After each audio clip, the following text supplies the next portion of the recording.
What's more frustrating than purchasing a truck only to face constant breakdowns?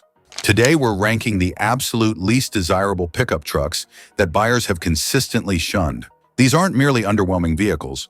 They're mechanical disasters costing owners thousands in fixes and endless hours of aggravation. From underpowered motors and gearbox breakdowns to wiring chaos and crashing resale values, these trucks are the lowest of the low, based on Consumer Reports data and sales numbers. Let's jump right into our countdown of the 21 most unwanted trucks that buyers avoid. Number 21, Subaru Baja, 2003 to 2006. Subaru hoped to persuade truck enthusiasts to adopt a car-based pickup, but the market rejected it. Aiming for 24,000 annual sales, Subaru barely shifted 30,000 Bajas across its entire 4-year production span. Why did it flop so dramatically? The Baja couldn't settle on its identity.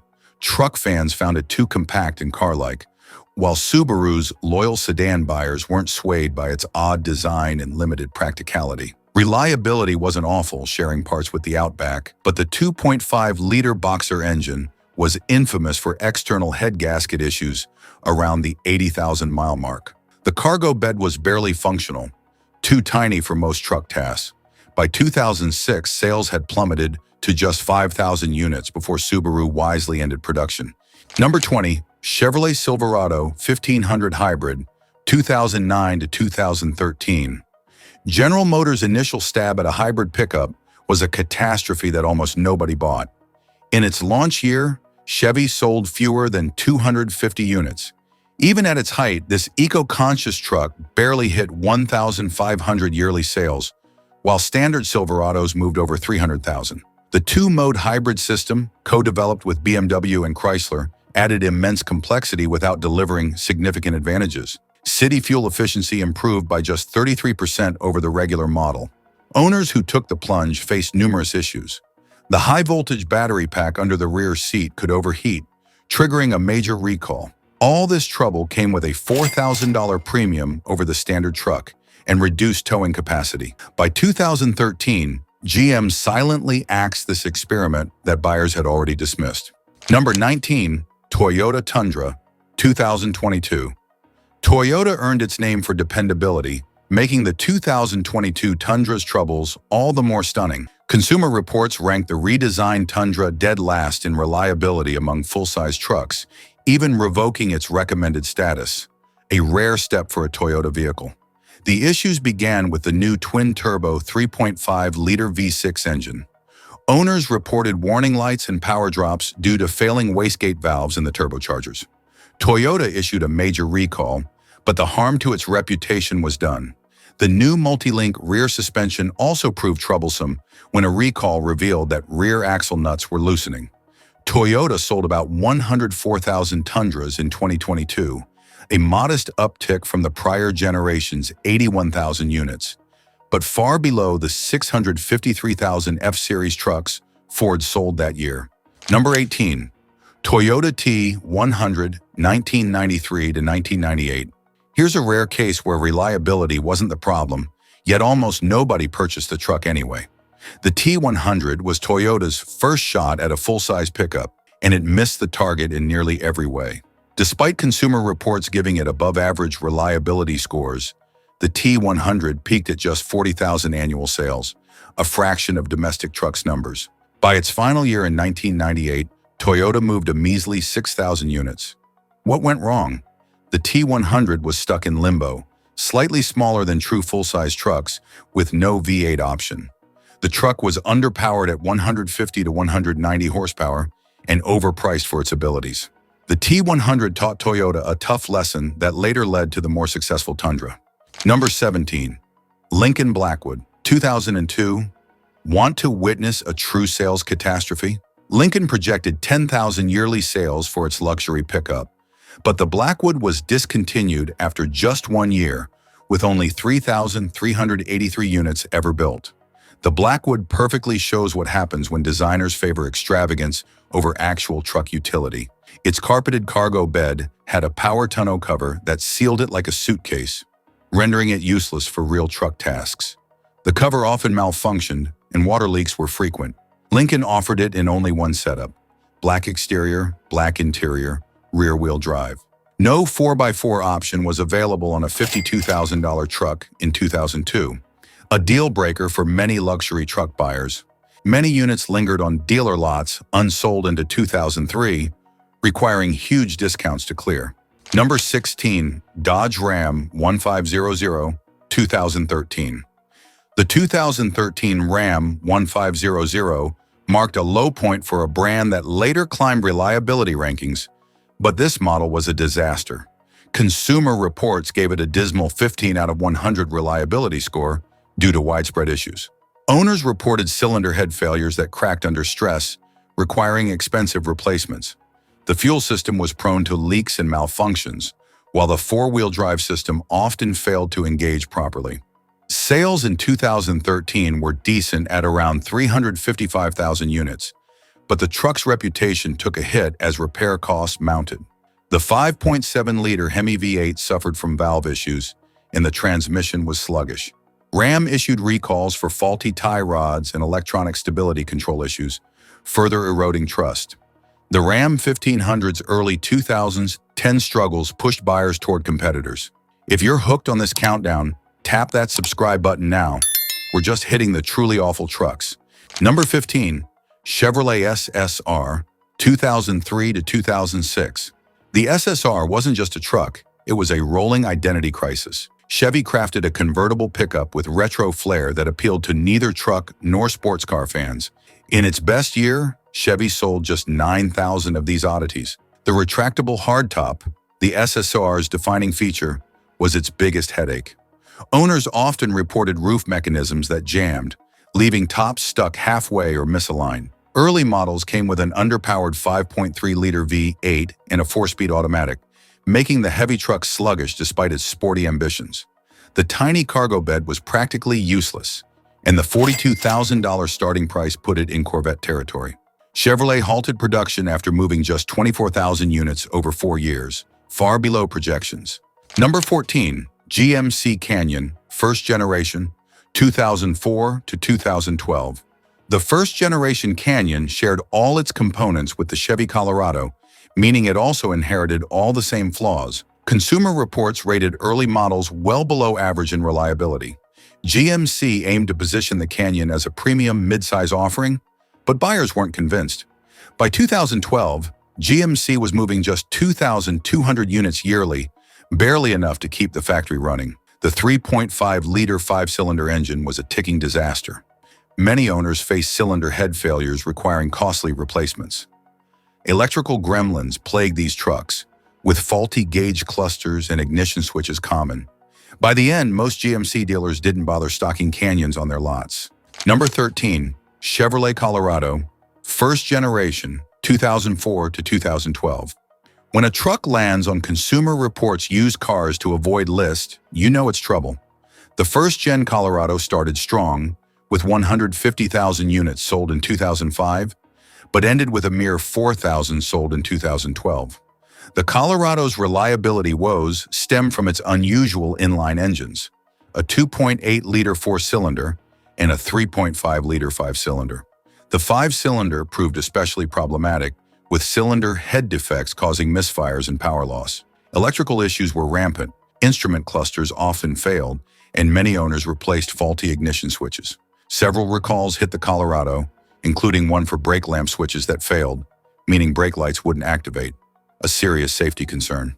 Number 12, Dodge Ram Dakota, third generation, 2005 to 2011. The final generation Dakota shows how fast a once popular truck can fall. In 2005, Dodge sold over 100,000 Dakotas, but by its last year in 2011, that number crashed to just 10,000 units. Consumer Reports rated the 2005 Dakota far worse than average for reliability, citing issues with the engine and suspension. The standard 3.7-liter V6 was underpowered and prone to excessive valve noise, while the optional 4.7-liter V8 could suffer valve seat failures. Front suspension problems were common. Owners frequently replaced ball joints and tie rod ends. The Dakota grew nearly as large as a full-size truck without offering the same capability, leading buyers to pick more refined rivals. Number 11, Ford Explorer Sport Trac, 2001 to 2005, 2007 to 2010. The Sport Trac tried to leverage the Explorer SUV's popularity by adding a small pickup bed, but buyers ultimately rejected this compromise. From 70,000 units sold in 2001, sales fell to just 5,000 by 2010. The first generation earned dismal reliability ratings from Consumer Reports. The notorious Ford 5R55 transmission caused the most grief, with many owners facing premature failure before 70,000 miles. The 4.0-liter SOHC Phi-6 engine had a known timing chain tensioner defect that could lead to catastrophic engine damage. Interior quality was subpar. Door handles and window regulators broke regularly. The concept of a crew cab SUV truck hybrid was too niche, especially as crew cab midsize pickups became more refined. Don't forget to tap that subscribe button if you're enjoying our countdown. Number 10. Hummer H3T 2009 to 2010. With only 2 model years, the H3T barely had time to leave a mark, and few noticed. Only about 2,700 units sold in 2009, and fewer than 1,000 in 2010 before GM axed the entire Hummer brand. The H3T was based on the Hummer H3 SUV, itself built on the troubled Chevy Colorado platform.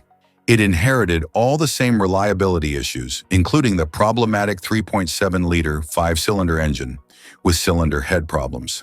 Owners reported overheating issues, especially when off-roading, with the optional 5.3-liter V8. The timing couldn't have been worse. Late 2008, amid a recession with rising fuel prices, the H3T's poor fuel economy sealed its fate as one of the worst-selling trucks in recent memory. Number 9. Hummer H2 SUT 2005 to 2009. If heavyweight, awful fuel efficiency, and shaky reliability sound appealing, the H2 SUT was your truck. This 6,600-pound giant was essentially an H2 SUV with a small, compromised pickup bed. The H2 SUT's reliability was abysmal, with Consumer Reports consistently rating it far below average. The sheer complexity and weight strained every component. Front differentials often failed during off-road use, a major issue for a truck marketed for off-road capability. Early models with the 6.0-liter V8 and 4-speed automatic struggled under load, with transmission rebuilds common before 100,000 miles. Fuel economy was a dismal 10 miles per gallon. Initially a status symbol, with around 33,000 H2s sold in 2004, that number collapsed to fewer than 1,500 by 2009 as production ceased. Number 8. Isuzu I-Series 2006 to 2008. If you've never heard of the Isuzu I-Series, you're not alone. In its best year, Isuzu sold just 4,137 of these rebadged Chevy Colorados, a fraction of what the already struggling Colorado managed. The I-Series inherited all the Colorado's reliability problems, including the infamous cylinder head failures on the inline-5 engine. Valve seats wore out early, causing misfires and requiring costly fixes. Other issues included hard-shifting automatic transmissions and failing HVAC blower resistors. Isuzu's declining brand presence and shrinking dealer network doomed the I-Series from the start. By 2008, sales fell to just 2,998, and in 2009, only 227 were sold before Isuzu exited the passenger vehicle market entirely. Number 7. Cadillac Escalade EXT 2002 to 2013. Cadillac's luxury pickup enjoyed early success, but faded into obscurity over its 12-year run. From over 14,000 units sold in 2003, sales dropped to fewer than 2,000 by 2013 before Cadillac ended it.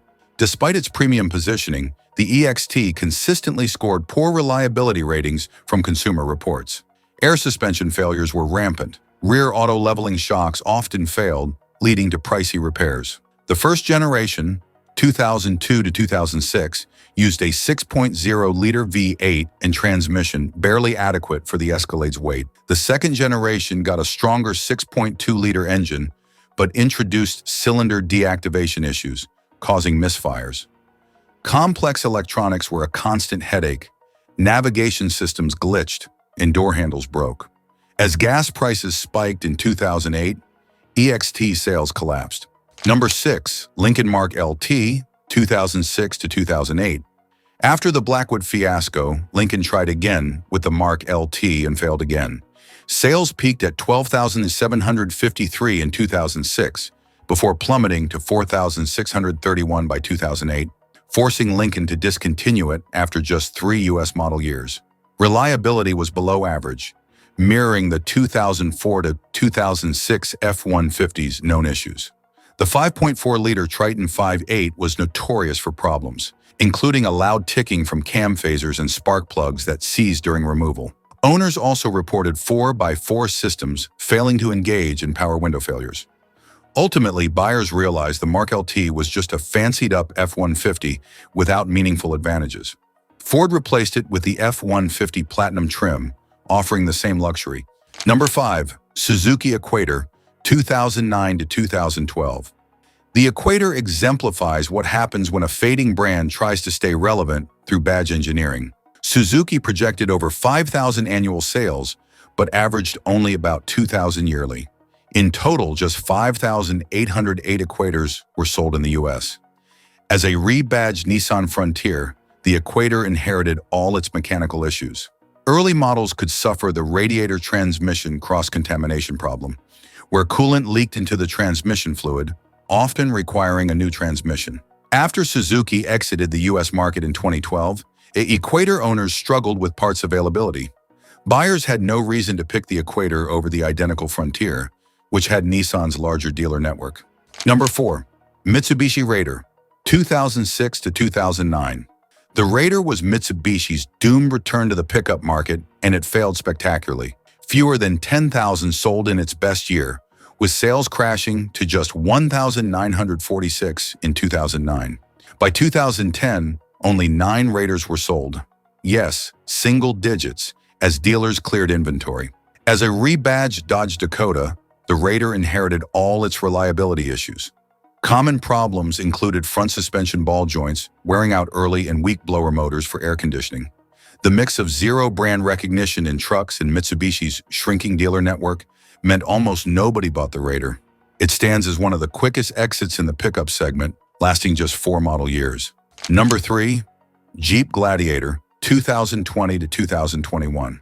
The Gladiator should have been a slam dunk, blending Jeep's off-road credibility with pickup utility. Instead, early models ranked near the bottom of Consumer Reports' reliability scores for midsize trucks. Steering and suspension issues plagued the Gladiator from the start. Many owners reported persistent steering wander and even the dreaded death wobble, violent front-end shaking at highway speeds. Manual transmission models suffered a serious defect in the clutch pressure plate that could overheat, prompting recalls after multiple fires were reported. Premature clutch wear was common. While not a sales disaster, selling about 77,000 units in 2021, the Gladiator remains a niche vehicle that general truck buyers approach cautiously due to its spotty quality. Number 2. Nissan Frontier, 2005 to 2008, 2022. Nissan's Frontier makes our list twice. The late first-generation models, 2005 to 2008, and the 2022 redesign. The 2005 to 2008 Frontiers are infamous for their coolant catastrophe, a devastating leak sending coolant into the transmission, often destroying it entirely. Nissan extended warranties, but many owners faced $3,000 plus repair bills. After a long production run without major updates, Nissan redesigned the Frontier for 2022, only to have it debut as the least reliable midsize truck, according to Consumer Reports. With a dismal 23 out of 100 score, the new Frontier has been plagued by glitchy infotainment electronics. In 2022, over 180,000 Frontiers were recalled because they could roll away while in park. Sales struggled. By 2021 to 2022, annual sales fell below 25,000 units, far from segment leaders. Number 1. Nissan Titan, 2016 to 2019. Claiming the title for the worst truck nobody buys is the second-generation Nissan Titan. When it launched in 2016, Nissan aimed for 100,000 annual U.S. sales, but never reached half that figure. Sales dropped from 52,000 in 2017 to just 15,000 in 2022. Consumer Reports consistently rated the Titan's reliability worse than average.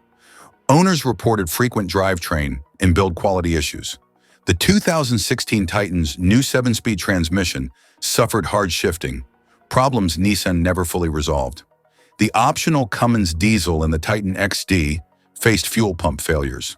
Safety concerns emerged in 2022 when Nissan recalled 2020 to 2022 Titans for a defective parking PAL that could allow trucks to roll away. This dismal performance led Nissan to announce the Titan's discontinuation in 2023, marking the end of a truck buyers overwhelmingly rejected.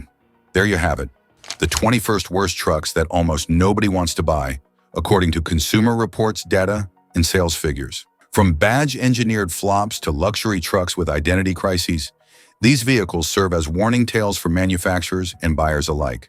What's your experience with any of these trucks?